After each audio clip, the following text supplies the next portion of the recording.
Hey everybody, welcome to episode 6 of the Sounds of Skaia podcast. I'm your host, Luke the Nerd, and here are our guests. Introduce yourself first, Acro.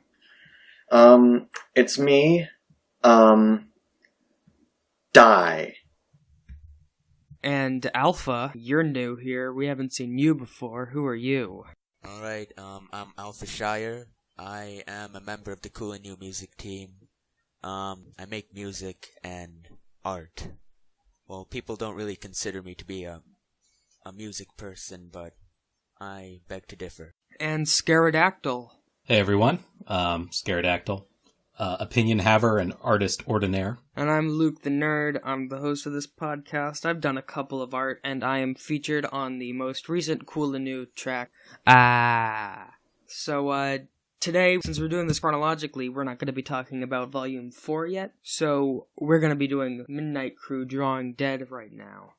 So, anybody have any stories that have happened recently that we're not going to talk about? That I realized that I shouldn't have said that, since we got to get to the music, so I'm just going to edit that out. No, don't edit it out. We need to make fun of you for that. Said Acro Station. So the first song that we're reviewing is... We could talk about, the album a little bit overall. Yeah. Oh, okay. Yeah, let's talk about it then. I mean, this is really, I think, the first themed album. Yeah, it set a big precedent for the Homestuck discography going forward, I think. Mm-hmm. And I imagine they had the idea that this was a jazz band. I'm not sure that all of them really knew what jazz was, which I think was probably for the best. I think this album, the best way to describe it is jazz kin. It's not quite there, but, it's unique. It's what a Homestuck version of jazz would be, and therefore it is good. Well, I think one thing that music team members have said is that when Hussey was looking at songs, the thing that he, judged them by most of all was having sort of a narrative arc. And that's maybe not something that normally is associated with jazz because of the improvisational nature of it. So it's kind of an interesting fusion where, you have some of the conventions of jazz, but it's put in a slightly more accessible structure. I think overall the results are pretty neat. It's a little more accessible than some jazz, depending on how you feel about DVS sax.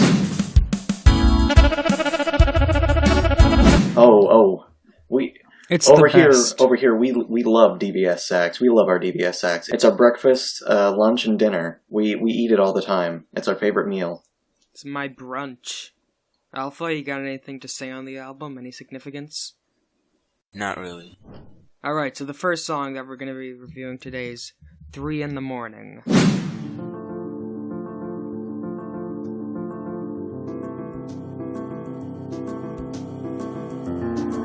How can you not love this song? Yeah. For a time, before I was a functioning human being, I didn't think slow songs were good ever. But then I became smart, and then I was like... You became wise. My brain grew 3 sizes that day, and I thought, hey, I'm being an idiot.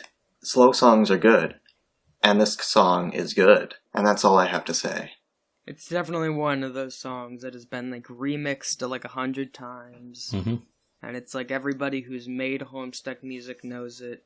Honestly, I remember it more for the Bow Mix version that Nagame did. Well, my name is Cassidy. Meme Cube. Oh, yeah. Yeah. Yeah, that one's a classic. So yeah, this is one of those... It's a nice piano. It's got a nice echo on it. You can download the MIDI file in the sound test. I believe it's there.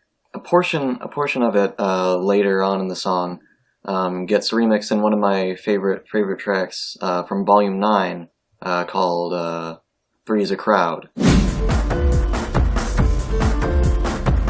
And it's the dun dun dun dun dun dun. I like that one. It's a good one. Yeah, that's one of the more jazzy parts of the song where it has that little that's La La Land as fuck. Yeah. Does this I think this gets used in a part of the comic. I think the intermission. Oh yeah. It gets used in got a flash something where in your eye, Slick. Yeah, the flash where Snowman it's revealed that Snowman is a thing. And she kills Slick's eye. And so he has to get a new one. Alpha, you got anything to say on the song? Well, I guess up until a couple of months ago, this has been the only song I heard from this album.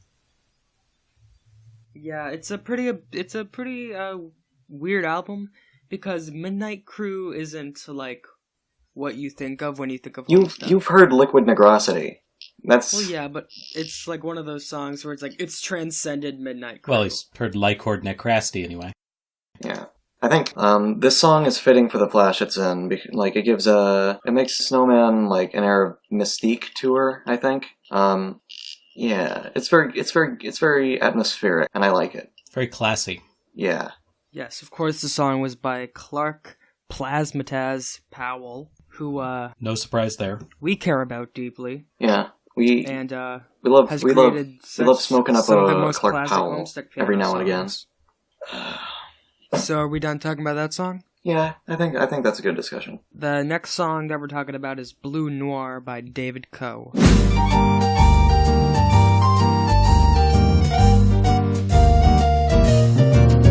Maybe not as memorable a track. There's a lot of variety in this album. Blue Noir's cute, but it doesn't have quite the same hook. There's a lot of variety and by extension a lot of inconsistency. This song kind of doesn't really hit it off as well. You know, it's real short, so it doesn't really outstay its welcome too much, but you know, not much to say about it. Sort of fun, a little playful, but Yeah. It's a good, like, walking soundtrack where, like, one of the characters is walking in the webcomic and you don't really care about what's happening, but it's good that there's sound.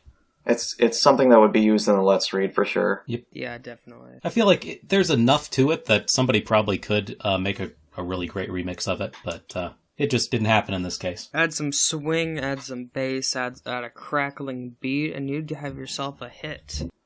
It's gotta put a bangin' dunk on it. And if only there was a bangin' donk that was freely available to the public. Sadly, it's been classified as the government for being a harmful substance to pregnant women. The next song is Dead Shuffle by Mark Hadley, a close and personal friend of the podcast.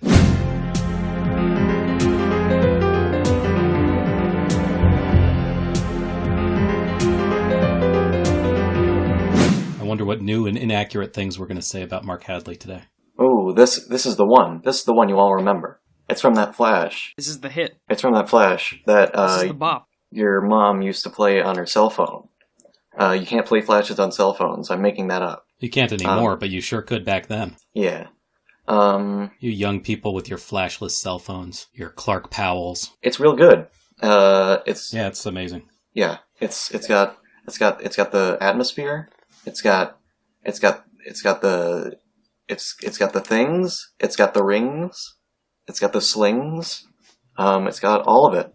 What's amazing is it's not the original song in that Flash. Oh, is this another case? Yep. Getting back to Bowling Hour? In fact, the original song was called Nightlife.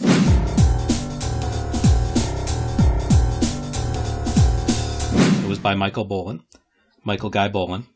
No, by Bill Bolin.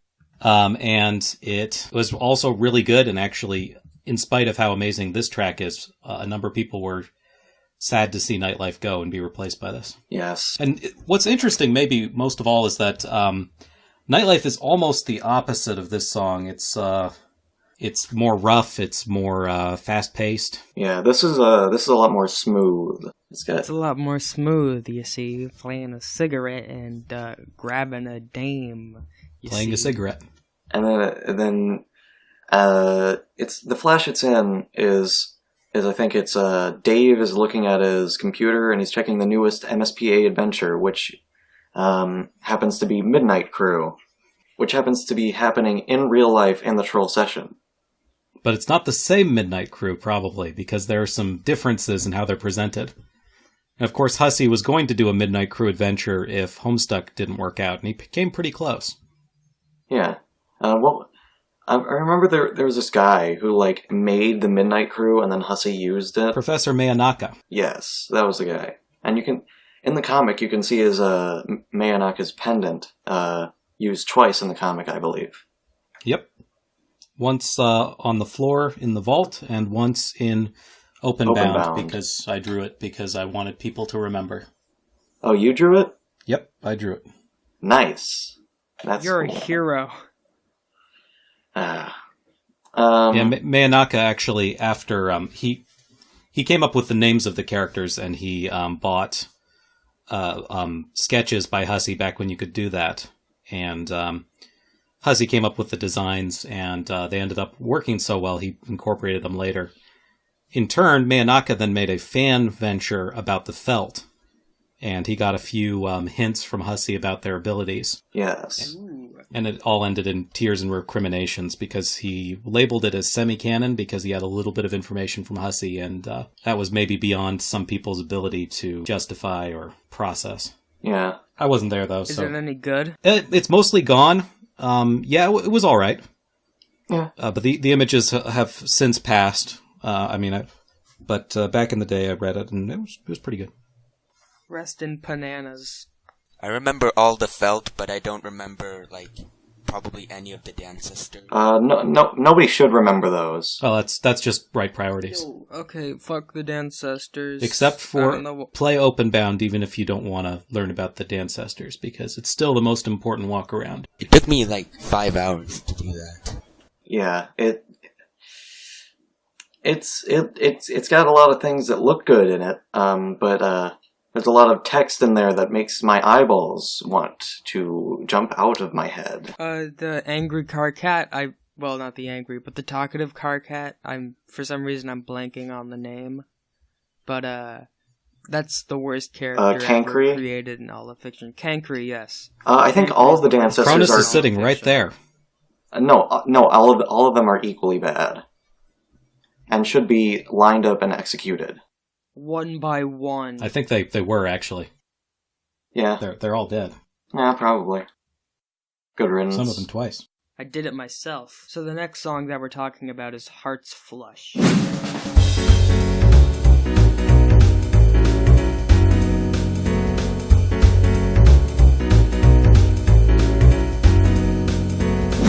It's a fun song. I think it's even a little more catchy than Blue Noir, but it's sort of in a similar position of not being that well remembered. Yeah. It's definitely one I could see people having picked up. They just didn't end up doing it. Yeah, that's the thing about early albums, is that, they're really hit or miss in terms of, being remembered by people. Because, a lot of people, in the early days, everything was new. So people, would latch on to something more, because, this was the most original thing to, come out of the fan community. And, people would latch on to something and just, never let it go. And not really pick up other stuff. At least that's how I see it. But, this song's got a good kick. It's got a good, flow. It's got a good music term. It's got a good thing that I don't know what it means, but I'm gonna say it because it sounds good. It's good. I like this album. It's very good. It's got a wonderful composition, and it has a time signature. It's definitely one of the Homestuck songs on this album. I like the way the notes are arranged, the order they're in, but also which notes they are. It is a piece of music that was released on the Homestuck Bandcamp, and If it comes up on shuffle, I won't skip it. I heard it with my ears, and it sounded. I'd love to hear a live rendition of it. yeah. If I were in a club or something. Knives and Ivory by Kevin Regami.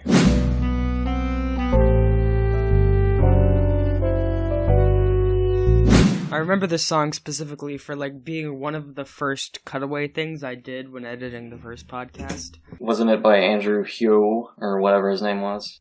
Nah, Kevin Regami, man. Oh. Andrew Huo did Haunt Jam. And Kevin Regami did originally compose Showtime Piano Refrain.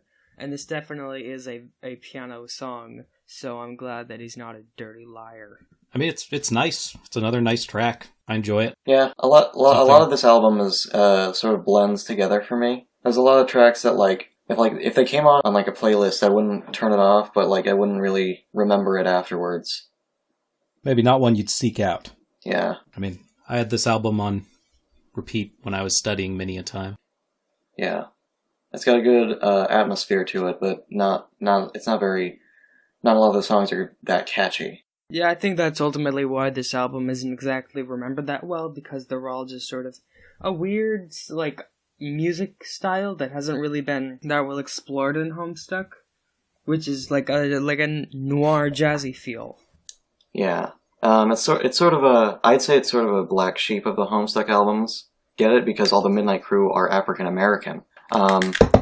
Well, that does bring us into the important other factor that there was already a band from Nigeria called the Midnight Crew. Yes. And they're pretty good. They made songs I don't know the name of.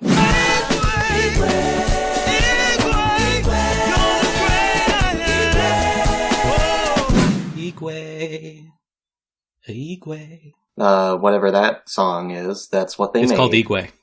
Yes, good. Yeah, it's a hit. It got on the #1 Billboard charts. They're actually pretty well performing in Nigeria. You know what's the most popular film in Nigeria? Oh boy. Homestuck?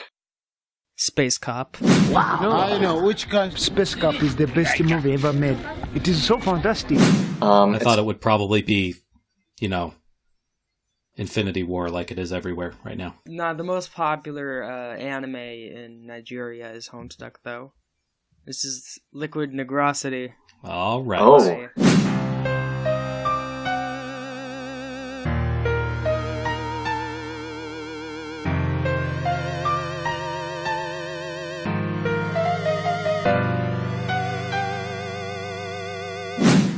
Toby Fox.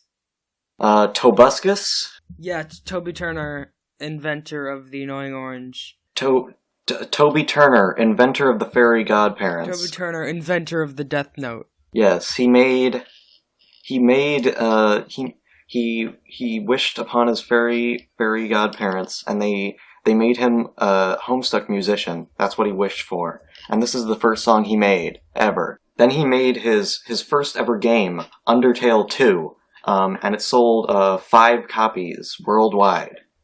It was the #1 best-selling game in 1,000 years. It was the #1 best-selling game ever. Alpha?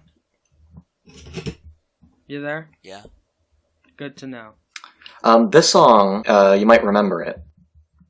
That's all I have to say, you might remember it. I'm not sure if you do. This particular song, this first rendition of it, wasn't in a Flash, but a remix of it is in a Flash later. We'll talk about that when we get to it, though. I mean, in terms of the first take on it, it's pretty good. Yeah. I think the name might be a little regrettable. Just to throw that out there to start with. Sort of. But it's nothing immediately bad. Right. That's why I say just a little bit. Yeah. I always read it as Liquid Negro City. Well, so our next okay, now it's so okay. Our next song. Well, Alpha, this really is a song we could talk a lot about, but when Black comes up, we'll probably say everything we'd say about this. So. Oh dear. Yes. So, our next song is. Oh no. What is? Luke. Hold on. You in order to make the joke work, you need to bleep out Alpha when he says that. Oh no, we can't Ladies do that and gentlemen, to Alpha. what is this? This game is called What Was I Just Diagnosed With About 45 minutes ago at the hospital. Alright. Autism.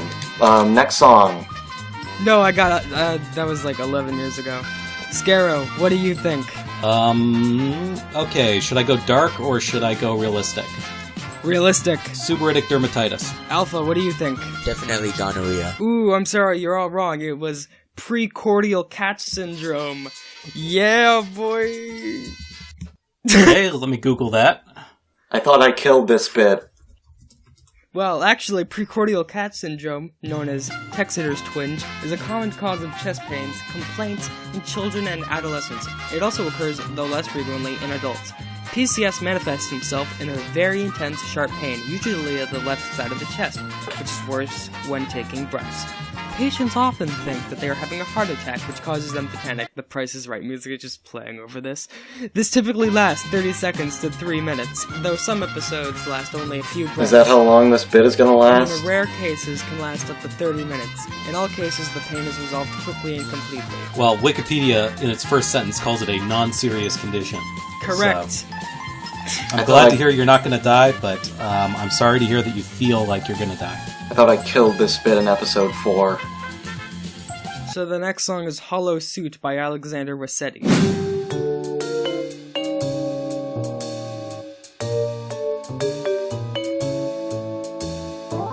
It feels very Hive Swap. It does.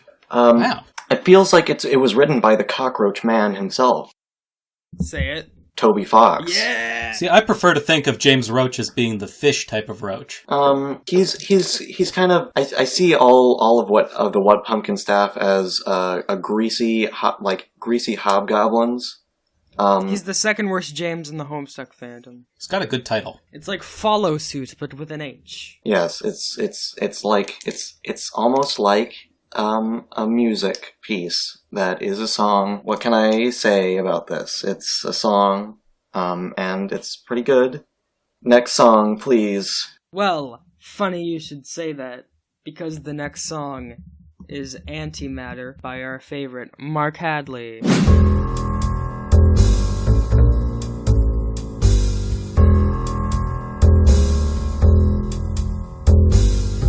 Yeah, it's not like a broken record. It's another real nice ambient track.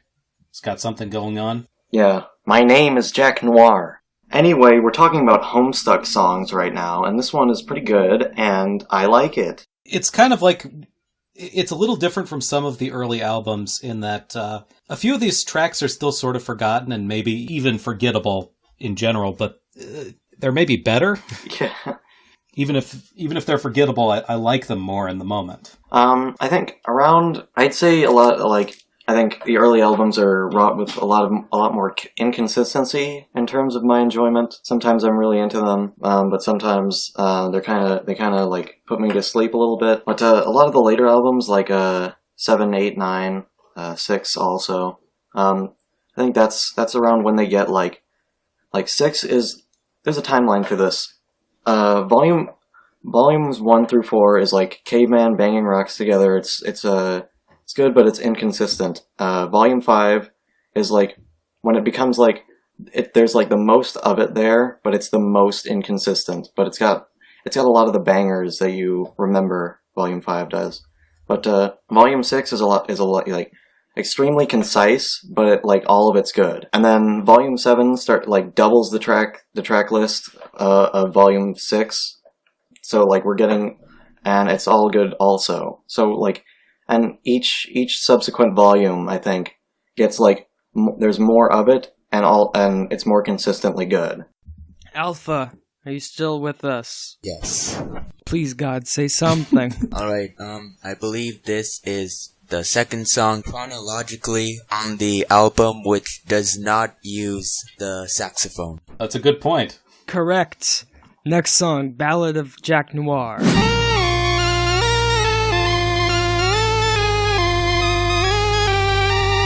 This sounds like the Legend of Zelda theme. Yes. But then when that beat drops, it goes wild. I actually have a bit lined up for this, and I need to do it. So this song is it's a very jazzy song, I'd say, since it's very uneven in its tempo, but still a wonderful thing to listen to. Mm-hmm. It would have been nice to see this get the same treatment that Liquid Negrosity did with Black. Yes, it's real good. It doesn't get used a lot, but it gets used more often than a lot of the tracks on this album. It's got a lot more energy than a lot of the songs on this album. I think that's exciting. Yeah, it's a lot more exciting. It gets my blood pumping, and I like it. It's got all the things that a good song needs. And what you might not know about the song is that this is not the first version of it. Oh. Mr. Tobuscus Fox, he actually made an entirely separate old version that was a vocal song. Greetings, useless peons. You've done terrible so far. I will be reciting it now for our viewing audience. Oh boy. Greetings, useless peons. You've been terrible so far. Ladies and gentlemen, this has been episode 6 of the Sounds of Skaia podcast. Thank you so much for listening, everybody. I hope you listen to this next week, too. Acro, I think you might have gotten the lyrics wrong there. Scaro, sign us off. who you are. Welcome to the dark side. Welcome to the dark side. Can I get you some lemontoise? No,